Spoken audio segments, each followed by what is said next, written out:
போல் பாத்திரம் குவிஞ்சு கிடந்தாலும் தண்ணியும் அதிகமாக செலவாகாமல் லிக்விடும் அதிகமாக செலவாகாமல் எப்படி சுத்தமாக சீக்கிரமாக கழுவி முடிக்கிறது அப்படிங்கிறது தான் இன்றைக்கி வீடியோவில் பார்க்க போகிறோம். பிகினர்ஸ்க்கு கண்டிப்பாக யூஸ்ஃபுல்லாக இருக்கும். வீடியோவை ஃபுல்லாக ஸ்கிப் பண்ணாமல் பாருங்கள் இப்போ எவ்வளோ பாத்திரம் சேர்ந்துருக்குன்னு. இந்த பாத்திரத்தை நான் எப்படி லிக்விடும் தண்ணியும் அதிகமாக செலவாகாமல் சீக்கிரமாக கழுவி முடிக்கிறேன் அப்படிங்கிறது தான் இன்றைக்கி நம்ம பார்க்க போகிறோம். 1/2 ஸ்பூன் லிக்விட் எடுத்து குடிக்கிற தண்ணியில் நான் கலந்து வச்சுருக்கேன். போர் வாட்டரில் கலக்கும் போது நுரை அவ்வளோவா வராது, அதனால குடிக்கிற தண்ணியில் தான் நான் கலந்து இப்படி வச்சுருக்கேன். அடுத்ததாக பார்த்தீங்க அப்படின்னா பாத்திரம் கழுகுறதுக்கு நம்ம எப்போவுமே 2 ஸ்க்ரப்பர் வச்சுக்கணும். அப்போ பிடிக்கிறதுக்கு வந்து நல்ல ஒரு க்ரிப்பாக இருக்கும், சீக்கிரமே கழுவி முடிச்சிடலாம். பாத்திரங்களை சிங்கில் போடுறதுக்கு முன்னாடியே வேஸ்ட்டெல்லாம் தனியாக எடுத்துட்டு அப்புறமா சிங்கில் போட்டு வச்சிட்டோம் அப்படின்னா கழுகுறதுக்கு ரொம்பவே ஈஸியாக இருக்கும். அதில் இருக்கிற பாத்திரங்கள் இருக்கிற வேஸ்ட்டெல்லாம் வந்து இந்த ஸ்க்ரப்பரில் ஒட்டாமல் நீட்டாக கழுகி எடுக்கலாம். 1/2 ஸ்பூன் லிக்விட் எடுத்து குடிக்கிற தண்ணியில் இந்த மாதிரி கழுகி வச்சுருக்கேன். 2 ஸ்க்ரப்பரால் எப்போவுமே கழுகணும். பாத்திரம் கழுகும் போது நல்லாயிருக்கும், சீக்கிரமே தேய்ச்சி எடுத்துடலாம். அதுவும் இல்லாமல் சுத்தமாக கழுகுறதுக்கும் நமக்கு ரொம்ப யூஸ்ஃபுல்லாக இருக்கும். ஒரே ஒரு டைம் தான் நான் வந்து டிப் பண்ணுவேன். ஒரு டைம் டிப் பண்ணதுலேயே பாதி பாத்திரத்தை கழுகி எடுத்துருவேன். நீங்களே பாருங்கள், ஒரு டைம் நான் வந்து அந்த ஸ்க்ரப்பரில் தொடுற இந்த லிக்விடு தான் முக்கால்வாசி பாத்திரத்தை கழுகி எடுத்துட்டு அதுக்கப்புறம் தான் மறுபடியும் வந்து நான் இதை யூஸ் பண்ணுவேன். அடுத்தது அந்த டீ பாத்திரமெல்லாம் கழுகும்போது டீ தூள் வேஸ்ட்டெல்லாம் சிங்கில் ஊற்றி விடக்கூடாது. டீ தூளெல்லாம் தனியாக வடித்து எடுத்து வச்சிடணும். சிங்கில் போய் வந்து அடைச்சிக்கும். இந்த மாவு நம்ம அரைச்ச மாவெல்லாம் இருக்கும் இல்லையா, தோசை மாவு, அதெல்லாம் வந்து அந்த குண்டால் இருக்கிற தண்ணி அப்படியே சிங்கில் ஊற்றி விட்ருவோம். இந்த மாதிரி பண்ணும்போது கொஞ்ச நாள் ஆகும்போது என்ன ஆயிரும், சிங்க்கெல்லாம் வந்து அடைச்சிரும். அந்த மாதிரியெல்லாம் பண்ணாமல் டீ தூள் வேஸ்ட்டு இந்த மாதிரி தேவையில்லாத வேஸ்ட்டெல்லாம் சிங்க்குள்ளே போடாமல் தனியாக ஒரு பாத்திரத்தில் எடுத்து வச்சுட்டு பாத்திரம் கழுவி முடிச்சதுக்கப்புறம் அதை வெளியில் ரிமூவ் பண்ணிவிட்டு அதையும் நம்ம கழுவி வச்சிடலாம். அடுத்ததாக இந்த குக்கர் மூடியெல்லாம் கழுவும் போது இந்த கேஸ்கெட்டெல்லாம் ரிமூவ் பண்ணிடணும். விசில் எல்லாத்தையுமே தனியாக இந்த மாதிரி கழட்டி அந்த லிக்விட் தண்ணிக்குள்ளே போட்டு வச்சுருவேன். பாத்திரம் கழுவுறதுக்குள்ளே நல்லா ஊறிடும். ஊறினதுக்கப்புறம் அந்த தண்ணியிலே வந்து நல்லா நான் கழுகி எடுத்துருவேன். எவ்வளோ குக்கர் யூஸ் பண்ணாலும் சரி அதில் இருக்கிற விசிலெல்லாம் எடுத்து இந்த மாதிரி நான் தனியாக அந்த லிக்விடு பாத்திரத்தில் போட்டு வச்சுருவேன். சாப்பாடெல்லாம் அதில் ஒட்டி இருந்துச்சு அப்படின்னா அதெல்லாம் எடுத்துகிட்டு இந்த மாதிரி போட்டு வச்சிட்டோம் அப்படின்னா நல்லா ஊறிடும். கழுகுறதுக்கு ரொம்பவே ஈஸியாக இருக்கும். கேஸ்கெட்டை வந்து லிக்விடை தொட்டு நல்லா இந்த மாதிரி கழுகிட்டு பாருங்கள். இப்போ நான் ஒரே ஒரு தடவை டிப் பண்ணி இவ்வளோ பாத்திரமும் தேய்ச்சி எடுத்திருக்கேன். இது எல்லாம் ஃபஸ்ட்டு நான் தண்ணியில் கழுகி எடுத்துருவேன். சும்மா வந்து டிப் பண்ணிட்டும் இருக்க மாட்டேன் லிக்விடில். அதே மாதிரி சும்மா பைப் ஓப்பன் பண்ணிவிட்டு கழுகி தண்ணி வேஸ்ட் பண்ணிகிட்டு இருக்க மாட்டேன். ஒரு டைம் டிப் பண்ணி பாதி பாத்திரம் கழுகி வச்சதில் கழுகிட்டு முடிச்சுட்டு ஒரு டைம் பைப் ஓப்பன் பண்ணி அந்த கழுகின தேய்ச்ச பாத்திரத்தை ஃபுல்லாக நான் கழுகி எடுத்துகிட்டு அதுக்கப்புறம் தான் மற்ற பாத்திரத்தையும் கழுக ஆரம்பிப்பேன். பைப்பை பார்த்திங்கன்னா எப்போவுமே இந்த அளவுக்கு தான் ஓப்பன் பண்ணி வச்சுருப்பேன். நிறையா வந்து வாட்டர் வேஸ்ட் பண்ணவே மாட்டேன் நான் எப்போவுமே. பொதுவாகவே வந்து தண்ணி அதிகமாக செலவு பண்ணுற வீட்டில் காசெல்லாம் விரயமாகும் அப்படின்னு சொல்லுவாங்க. அதுவும் இல்லாமல் சில இடத்துல பார்த்திங்க அப்படின்னா தண்ணி பிரச்சனை இருக்காது, சில இடத்துல தண்ணி பிரச்சனைகள்லாம் இருக்கும். எப்போவுமே நம்ம இந்த மாதிரி சிக்கனமாக தண்ணியை ஓப்பன் பண்ணி கழுக ஸ்டார்ட் பண்ணிட்டோம் அப்படின்னா எப்போவுமே நமக்கு இந்த மாதிரி பழக்கம்தான் வரும். இன்றைக்கி காலகட்டத்தில் நம்ம தண்ணியெல்லாம் காசு கொடுத்து வாங்க வேண்டிய சூழ்நிலைக்கு வந்துட்டோம். அதனால் தண்ணியை வந்து எப்போவுமே வந்து சேவ் பண்ணி வைக்கிறது நம்மளுக்கும் நல்லது, எல்லாத்துக்குமே நல்லது. இப்போது நான் தேய்ச்சி வச்ச பாத்திரத்தை எல்லாத்தையும் கழுகிட்ட பாருங்கள். பிளேட்டெல்லாம் வந்துட்டு சிங்க்குக்கு மேலேயே ஸ்டாண்ட் இருக்கும், அதில் கவுத்திடுவேன். பிளேட்டு, கரண்டி, டம்ளரு இதெல்லாம் வந்து கைக்கு கவுத்தி வச்சுருவேன். இந்த மாதிரி பெரிய பாத்திரம்லாம் பார்த்திங்கன்னா ஒரு டப்பில் போட்டு வச்சுட்டு தண்ணியெல்லாம் வடிஞ்சதுக்கப்புறம் அதை நான் வந்து எந்தெந்த இடத்துல கவுத்தணுமோ அந்த இடத்துல நான் கவுத்திடுவேன். அப்புறமா குக்கரு, டீ பாத்திரம் இதிலெல்லாம் விடாப்பிடியான கரைகள் இருக்கிற இடத்துல இந்த கம்பினாரை வச்சு கழுகிடுவேன். இந்த கம்பினார் வந்து எல்லா பாத்திரங்களுக்கும் யூஸ் பண்ணோம் அப்படின்னா பாத்திரமெல்லாம் வேஸ்ட் ஆயிரும். அதனால் விடாப்பிடியான கரைகள் இருக்கிற பாத்திரத்துக்கு மட்டும் இந்த கம்பினார் யூஸ் பண்ணிடுவேன். வேஸ்டேஜ் எல்லாம் எடுத்து தனியாக வச்சிடணும். டீ தூள், டஸ்ட் இதெல்லாமே வந்து தனியாக எடுத்து வச்சிட்டோம் அப்படின்னா நம்மளுக்கு சிங்க் கழுகுறதுக்குமே வந்து தண்ணி அவ்வளோவா தேவைப்படாது. அதே மாதிரி ஒரு தடவை நீங்கள் லிக்விடை வந்து டிப் பண்ணிங்கன்னா போதும், அதுலேயே வந்து முக்கால்வாசி பாத்திரத்தை தேய்ச்சி எடுத்துடணும். தேய்ச்சதுக்கப்புறம் நீங்கள் அதுக்கப்புறமா கழுக ஸ்டார்ட் பண்ணிட்டோம் அப்படின்னா நம்மளுக்கு ரொம்பவே ஈஸியாக இருக்கும். இந்த மாதிரி நீங்கள் செஞ்சு பார்த்தீங்கன்னா லிக்விடுமே வந்து அதிகமாக யூஸ் பண்ண தேவையில்லை, தண்ணியுமே அதிகமாக நம்மளுக்கு வேஸ்ட் ஆகாது. இப்போ ஃபஸ்ட்டு ஒரு டைம் நான் தேய்ச்சி பாதி பாத்திரத்தை கழுகி எடுத்துட்டேன். மீதி பாதி பாத்திரத்தை இப்போ தேய்ச்சிட்ருக்கேன் பாருங்கள். அடுத்ததாக பார்த்தீங்க அப்படின்னா இந்த மாவு குண்டா, தோசை கரண்டி, மாவு கரண்டி இதில் எல்லாம் வந்து நம்ம உடனே தேய்ச்சி கழுக முடியாது.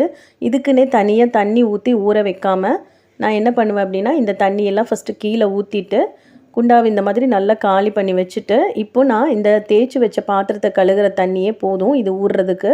இந்த பாத்திரமெல்லாம் கழுகி முடிக்கிறதுக்குள்ளேயே வந்து இந்த மாவு குண்டாலாம் ஊறிடும். அதுக்கப்புறமா நம்ம இதையும் ஈஸியாக கழுவி எடுத்துடலாம். தண்ணி இதுக்காக தனியாக வேஸ்ட்டு பண்ணி அதில் ஊற்றி ஊற வைக்க வேண்டிய அவசியமே இல்லை பாருங்கள். இந்த மாதிரி நாம் இந்த பாத்திரம் கழுகுற தண்ணியே வந்து அதில் நல்லா ஊறிடும். எத்தனை பாத்திரம் இருந்தாலும் சரி இந்த மாதிரி வச்சுட்டோம் அப்படின்னா ஈஸியாக இருக்கும் கழுகுறதுக்கு. இந்த பாத்திரத்தையெல்லாம் நான் கழுகி முடிக்கிறக்குள்ளேயே எனக்கு இந்த மாவு குண்டா மற்ற ஏதாவது கரைகளெல்லாம் போகாது இருக்கிற டீ பாத்திரம் இதெல்லாம் வந்து ஊறிடும். பாருங்கள், தண்ணியை நம்ம தேவையில்லாமல் வேஸ்ட் பண்ணாமல் இந்த மாதிரி கொஞ்சம் ஐடியா பண்ணி நம்ம பாத்திரம் கழுகணும் அப்படின்னா தண்ணி நம்மளுக்கு ரொம்பவே சேவ் ஆகும்.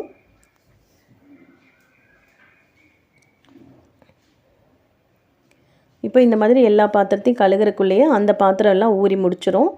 அப்புறம் அதை எடுத்து ஈஸியாக கழுகி முடிச்சிடலாம். கேஸ்கெட்டெல்லாம் தனியாக ரிமூவ் பண்ணிவிட்டு அதையும் இந்த ஸ்க்ரப்பர் போட்டு கழுகணும். ஏன்னா இல்லைன்னா அதில் சாப்பாடெல்லாம் ஒட்டிகிட்டு இருக்கும். அப்போ நம்மளுக்கு பார்க்குறக்கே அப்படியே விட்டுட்டோம் அப்படின்னா ரொம்ப அசிங்கமாக இருக்கும். மஞ்சள் கலராக கரையாக மாறிடும் நம்ம சாப்பாடு வச்சு சாப்பிட்றது. அதனால் அதை ரொம்பவே சுத்தமாக கழுகி எடுத்துடணும். இந்த மாதிரி குக்கர் மூடியெல்லாம் கழுகுவோம். இதில் வந்து இந்த கைப்பிடியெல்லாம் வந்து லூஸ் ஆயிரும். எப்போவுமே கிச்சனில் ஒரு ஸ்க்ரூ ட்ரைவர் வச்சுக்கோங்க. அதை வந்து கழுகி முடித்ததுக்கப்புறம் டைட் பண்ணிட்டோம் அப்படின்னா நம்மளுக்கு ரொம்ப ஈஸியாக இருக்கும். விட்டுட்டோம் அப்படின்னா லூஸ் ஆகி அந்த ஸ்க்ரூ எல்லாம் வந்து காணாமல் போயிடும். அப்போ கைப்பிடியே இல்லாமல் நம்ம யூஸ் பண்ண வேண்டியதாக இருக்கும். அதனால் அப்பப்போ கைக்கு இதை டைட் பண்ணி வச்சிட்டோம் அப்படின்னா குக்கர் வந்து பார்க்குறக்கும் ரொம்ப நல்லாயிருக்கும். பாருங்கள், இந்த பாத்திரம்லாம் இப்போ ஊறிடுச்சு. அதே தண்ணியில் இப்போ திரும்பி ஒரு தடவை நான் இந்த மாதிரி கழுகிட்டு தேய்ச்சி எடுத்துடுவேன். எனக்கு ரொம்பவே ஈஸியாக இருக்கும் இந்த மாதிரி எல்லாம் கழுகுறதுக்கு.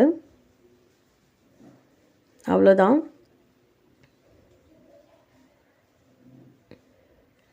இப்போ மீதி இவ்வளோ பாத்திரம் தான் இருக்குது.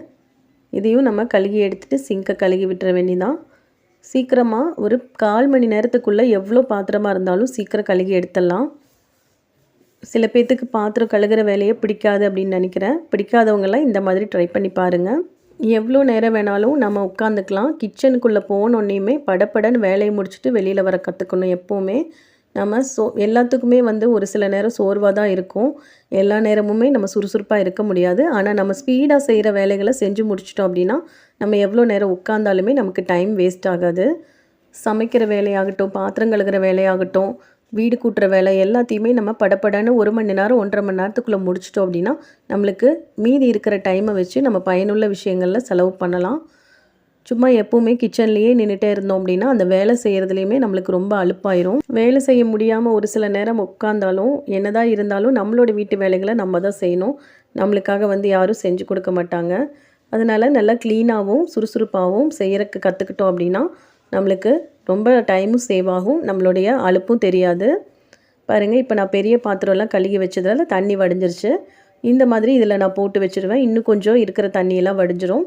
இந்த டப்பில் கேஸ்கெட்டு இந்த வெயிட்டெல்லாம் கழுவி அதெல்லாம் போட்டு வச்சுருவேன். சமைக்கும் போது எடுத்து எல்லாத்தையும் ஃபிட் பண்ணிடுவேன். சுத்தமாக இதை ஸ்க்ரப்பர் வச்சு உள்ளுக்குள்ளேயெல்லாம் கழுகி விட்டுட்டோம் அப்படின்னா விசில் வர்றதுக்கு வந்து ரொம்ப சிரமம் இல்லாமல் இருக்கும். பாருங்கள், இவ்வளோ லிக்விட் வந்து எனக்கு மிச்சமாயிருக்கு. இவ்வளோ பாத்திரம் கழுகியுமே இவ்வளோ லிக்விட் வந்து மிச்சமாயிருக்கு. இதை வச்சு சிங்க்கு கழுகிக்கலாம் அப்படின்னு சொல்லிட்டு ஊற்றி வச்சுருக்கேன். அவ்வளோ கழுக கைக்கு கை வந்து இந்த பிளேட்டு, டம்ளரு, ஸ்பூனு, கரண்டி இது எல்லாமே இதில் வச்சுட்டேன்.